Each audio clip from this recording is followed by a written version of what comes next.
இந்த வீட்டு பொண்ணு தங்கம், அவளுக்கு நாங்க எதுவுமே செய்யல. நீ ஆசைப்படுற தாராளமா செய்யுமா. படையல் போட்டு கும்பிடுவோம், ஏற்பாடு பண்ணுமா. தங்கத்தோட போட்டோ வச்சு எனக்கு படையல் போட்டிருக்கோம். 12 வருஷம் கழிச்சு எனக்கு பண்ணிருக்கோம் அத்தை.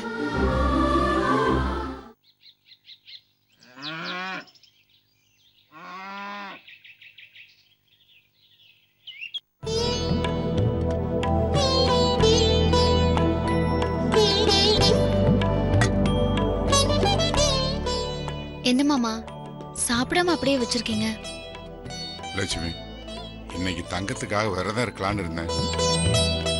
அதனாலதான் காலையில இருந்து சாப்பிடாம இருக்கீங்களா மாமா? ஆமாம்மா, தங்கம் எங்களை விட்டு போனாலும் இன்னும் அவ எங்க மனசுல வாழ்ந்துட்டு இருக்க. அவளுக்காக அவ நினைவு நாள்ல நான் விரதம் இருப்பேன். அப்பா, நீங்களும் தங்கத்துக்காக வருஷம் விரதம் இருக்கீங்களா? நீங்களும் அண்ணே என்ன மாதிரியே தங்கத்தோட நினைவுனால யாரும் மறக்காம இருக்கிறீங்களே. தங்கத்தை எப்படி மறக்க முடியும்? அவ உயிரோடு இருந்திருந்தா இந்நேரம் அவளோட குழந்தைங்க நம்ம வீட்டுல விளையாடிக்கிட்டு இருந்திருக்கோம். நம்ம கொடுத்து வச்சது அவ்வளவுதான். அதனாலதான் 4 பேரும் காலையில இருந்து சாப்பிடாம இருக்கீங்களா? சாப்பிடுங்க முதல்ல.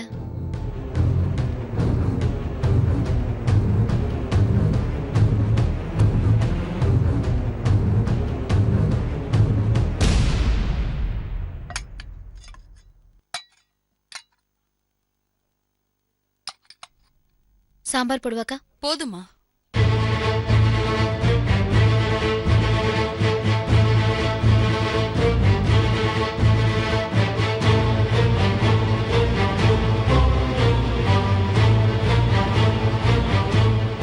மாமா,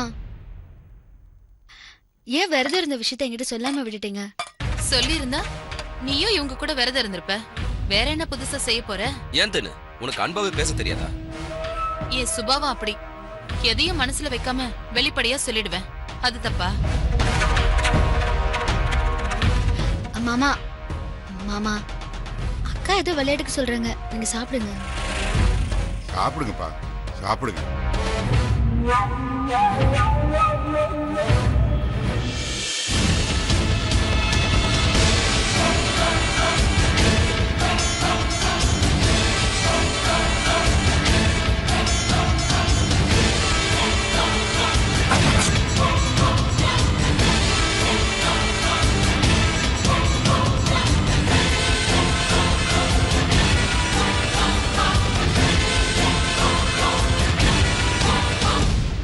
தங்கம் இருந்தப்ப எப்ப பாரு ஏதாவது ஒரு ஜோக் சொல்லிக்கிட்டே இருப்பா. அவ இருக்கிற இடம் ஒரே கலகலப்பா இருக்கும். அம்மா, பட்டிமன்றத்துல கேட்டது, படிச்ச புத்தகத்துல பிடிச்ச நீதி கதைகளை சொல்றதுன்னு அப்பப்ப எதையாவது ஒன்னு சொல்லி சிரிக்க வச்சுக்கிட்டே இருப்பாமாவா. அப்பா, நீங்க சொன்ன மாதிரி எனக்கு தங்கம் சொன்ன ஒரு ஜோக் ஞாபகத்துக்கு வருதுப்பா.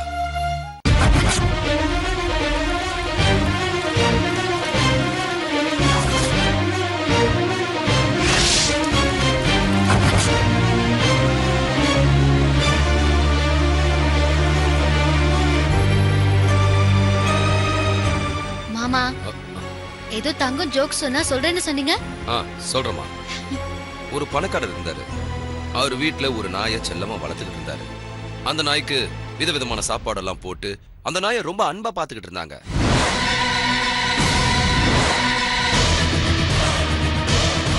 இந்த நாய் என்ன பண்ணுச்சுன்னா அந்த வீட்டை விட்டு எங்கேயும் வெளியே போகாம வீட்டையே சுத்தி சுத்தி வந்துகிட்டு இருந்தது.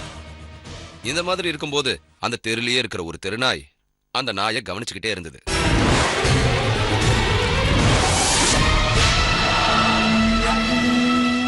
ஒரு நாள் அந்த தெருநாய் என்ன பண்ணுச்சு தெரியுமா?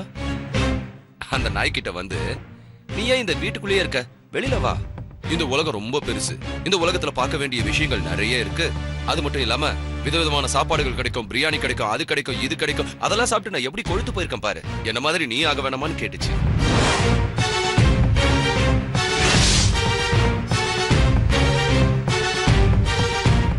உடனே இந்த பணக்காரன் நான் என்ன சொல்லிச்சு தெரியுமா? இல்ல, நான் என் எஜமான விட்டு வர மாதிரி இல்ல அப்படின்னு சொல்லிடுச்சான். உடனே அந்த தெருநாய் கேட்டுச்சான், ஏன் வரமாட்டேன், அதுக்கான காரணத்தை சொல்ல, அதுக்கப்புறம் உன்னை நான் வற்புறுத்த மாட்டேன்னுச்சான். உடனே அந்த பணக்கார நாய், என் எஜமானனுக்கு ஒரு பொண்ணு இருக்கா, அந்த பொண்ணு ஒரு பையனை காதலிக்கிறா. இது என் எஜமானுக்கு தெரிஞ்சு போய் என் கிட்ட வந்து அந்த பொண்ணு கிட்ட இந்த நாய்க்கு கல்யாணம் பண்ணி கொடுத்தாலும் கொடுப்பேனே தவிர உன்னை அந்த ராஸ்கலுக்கு கல்யாணம் பண்ணி கொடுக்க மாட்டேன்னு சொன்னாராம்.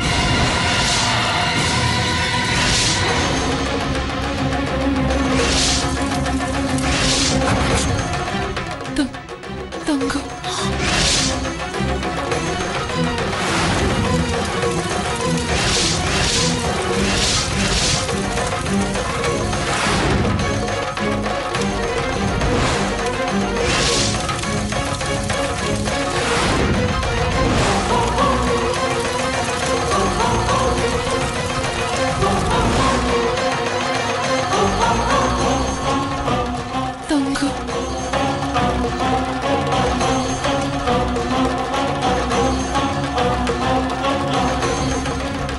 அதுக்காக தான் அந்த நாய் அந்த வீட்லயே காத்துக்கிட்டு இருக்கான். இந்த மாதிரி தான் லட்சுமி, தங்கம் எனக்கு அடிக்கடி கதைகளை சொல்லி சிரிக்க வைப்பா, அதே சமயத்துல சிந்திக்கவும் வைப்பா.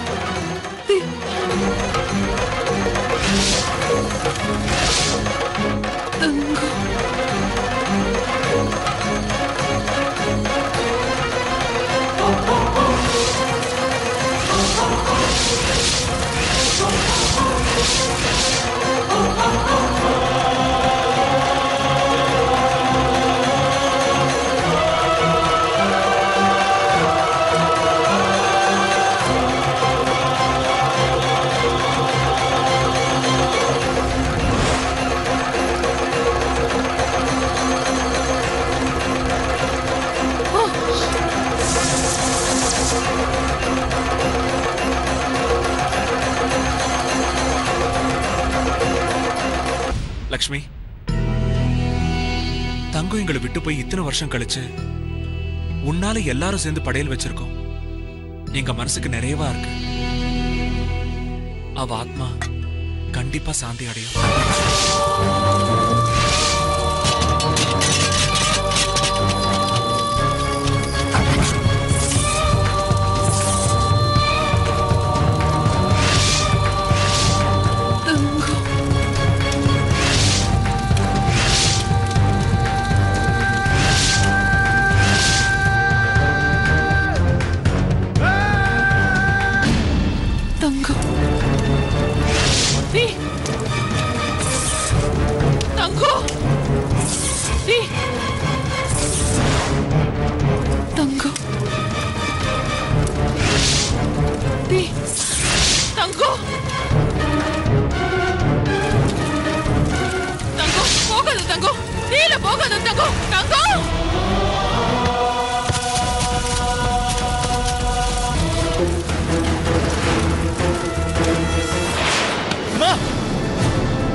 அதுக்கே பேசிட்டே இருந்ததுல சாப்பாடு கொடுக்க மறந்துட்டேன். கொடுத்துட்டு வாமா. ஏதாவது வேணுமா மாமா? இல்லம்மா வேண்டாம். இல்ல போதும், நீ போதும்.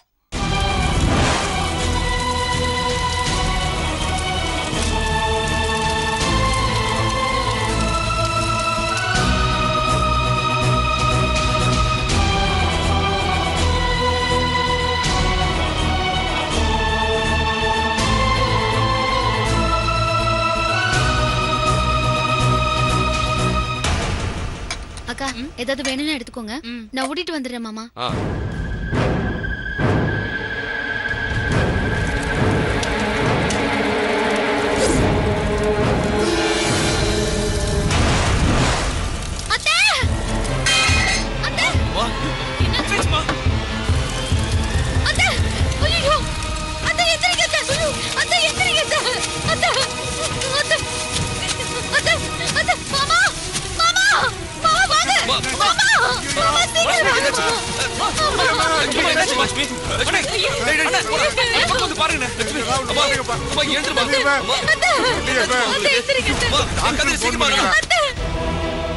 கடவுளே, எங்க அம்மாவுக்கு நான் கண்ட கனவு மாதிரி எதுவும் நடக்கக்கூடாது.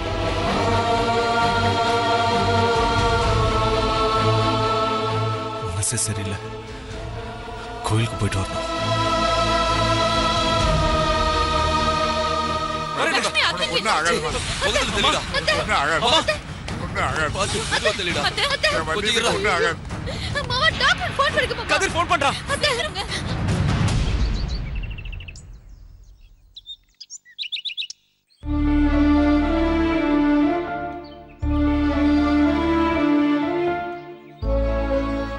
நல்ல வேலை, தீ பிடிச்ச உடனே லட்சுமி பார்த்து காப்பாத்திட்டான். எப்பவும் அம்மாவை பக்கத்துல வச்சுக்கிட்டு தான் சாப்பிடுவோம். இன்னைக்குன்னு பார்த்து அம்மாவை தனியா விட்டுட்டோம். அதனால தான் இப்படி நடந்துடுச்சு. நான் ஆரம்பத்திலேயே எத்தனை வருஷமா செய்யாததை எல்லாம் புதுசா ஆரம்பிக்காதீங்கன்னு சொன்னேன். என் பேச்சு யார் கேட்டீங்க? தேன்மொழி, அம்மாவுக்கு பழைய ஞாபகம்லாம் வரணும்னு சொல்லித்தான் லட்சுமி தங்கத்துக்கு படையல் போட்டா. இந்த மாதிரிலாம் நடக்கும்னு யார் எதிர்பார்த்தாங்க?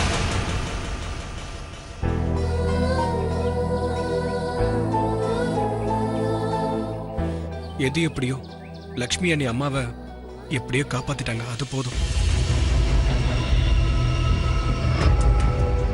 அத்தைக்கு சாப்பாடு கொடுக்க நாம போயிருந்தா நாம அத்தையை காப்பாத்திருப்போம்.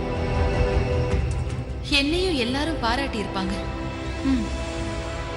சரி, அடுத்து எப்போது நமக்கு ஒரு சந்தர்ப்பம் கிடைக்கும். அப்ப பாத்துக்கலாம்.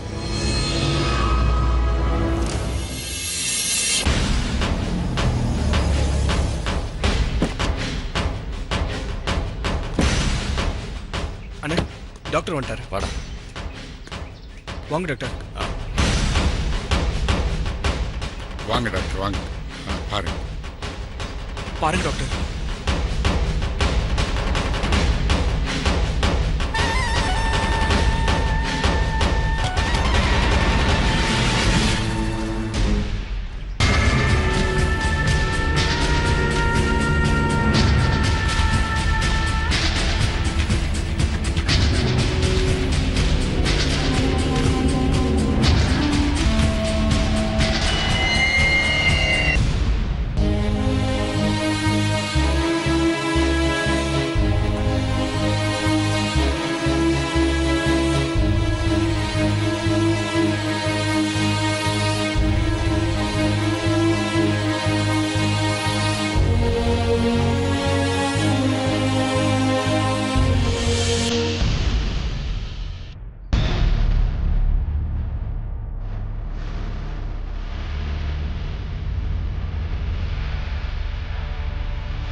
என்ன நடந்துச்சு? படையல் வைக்கிறேன்னு சொன்ன லக்ஷ்மி தங்க போட்டோவுக்கு தாவணிய மாலையா போட்டா. பக்கத்துல இருந்த விளக்குல அந்த தாவணி பட்டு எரிய ஆரம்பிச்சிருச்சு. அந்த நெருப்பு மட்டும் அத்தை மேல பட்டிருந்ததுன்னா இந்நேரத்துக்கு அத்தை தங்கம் போன இடத்துக்கே போய் சேர்ந்திருப்பாங்க.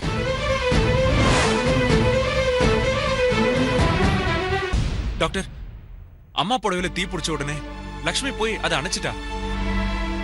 டாக்டர், எனக்கு பயமா இருக்கு டாக்டர். ஆஸ்பத்திரியில் ஏதோ அட்மிட் பண்ணணுமா? பயப்படுற அளவுக்கு ஒண்ணுமே இல்ல. பிபி நார்மலா தான் இருக்கு. கையில கொஞ்சம் அங்கங்க சிராய்ப்பு இருக்கு, அவ்வளவுதான். அவங்க விழுந்த அதிர்ச்சியில மயக்கமா இருக்காங்க. சீக்கிரம் மயக்கம் தெரிஞ்சிடும். Don't worry. சரி டாக்டர். ஆமா, அவங்க எங்க விழுந்தாங்க? நான் காட்டுறேன் டாக்டர், உள்ள வாங்க. வாங்க.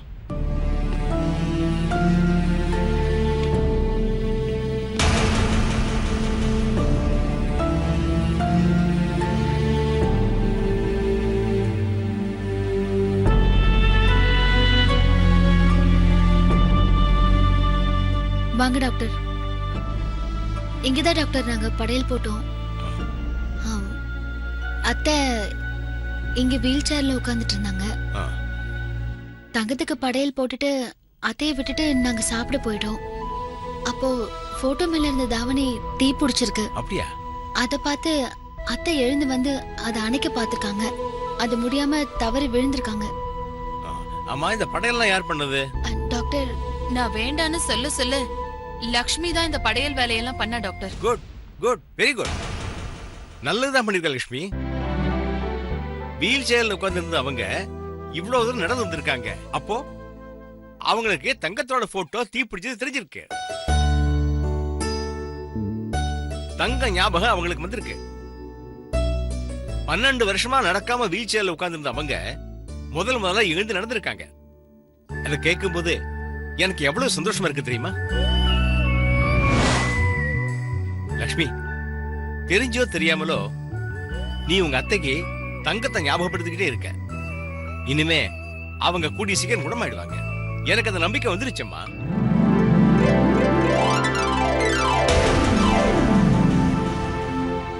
டாக்டர், வள்ளியம்மை பழைய நிலைமைக்கு வரனால நாங்க எல்லாரும் எதிர்பார்த்து காத்துக்கிட்டு இருக்கோம் டாக்டர். தொடர்ந்து வள்ளியம்மைக்கு இதே மாதிரி தங்கத்தை பத்தியோ இல்ல அவங்களுக்கு பிடிச்ச விஷயங்களை பத்தியோ ஞாபகப்படுத்திக்கிட்டே இருந்தா அவங்க குணமாகிற நாள் வெகு தொலைவில் இல்லை. லக்ஷ்மியோட நடவடிக்கை தங்க மாதிரி இருக்கிறதுனால நான் கொடுக்கிற மருந்து மாத்திரையை விட லக்ஷ்மியோட அன்பே அவங்களை சீக்கிரம் குணப்படுத்திடும். சந்தோஷம் டாக்டர். வாங்க போலாம். வாங்க வாங்க. வாங்க.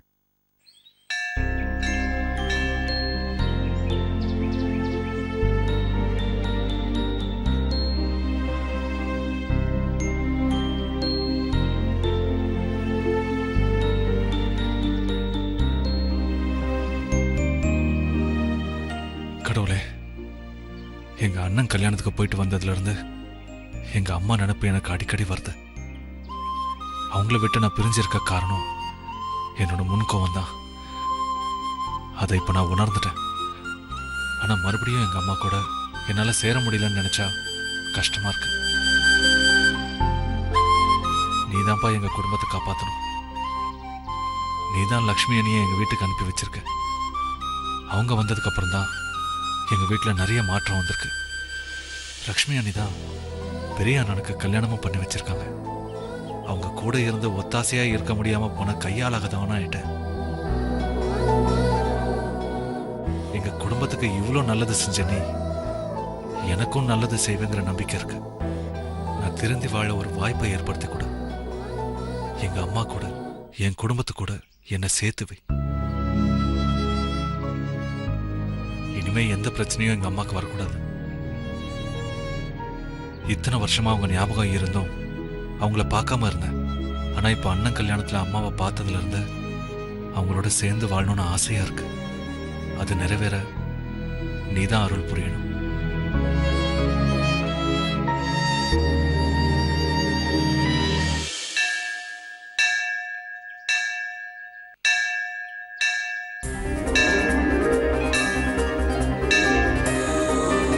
தொட்டு கும்பிட்டுக்கோங்க.